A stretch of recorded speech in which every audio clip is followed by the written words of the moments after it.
Suyo malala si Yabert. Di mo kasi pinapansin Yabert, kaya ngayon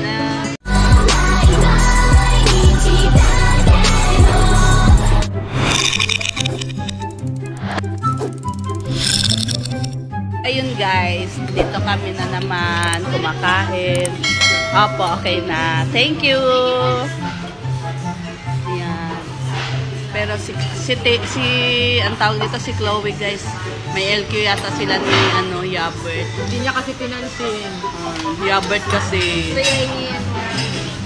Suyo siya mamaya. Suyo malala si Yabert.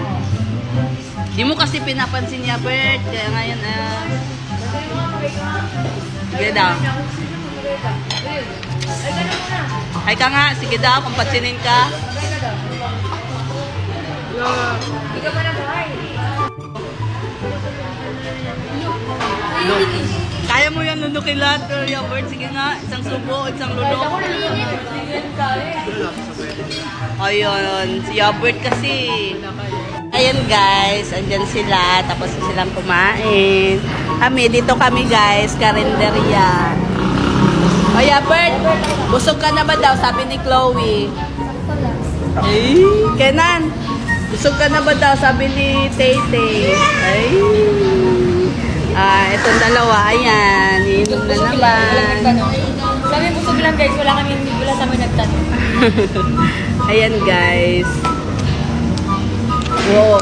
Share nyo naman yung iniinom nyo. Secret lang namin to. Uy, huwag ka secret. Mag-share naman kayo. Sabi ko busog na kami. Share nyo yan. Huwag kayong secret sa akin pa. Alam mo bang hindi madali sa akin maiwan na mag-isa, lalo na sa panahon na kinakailangan pa kita. Wala na ba akong halaga para putulin ang bigla? Hindi na ba mababalik ko sa lagi nagsimula? Alam mo ba ang kakarapin mag-isa kung ang kinakatarot, bigla nang dumating na hindi ko inasahan na mawawala na lang ng biglaan ka sa aking paningin.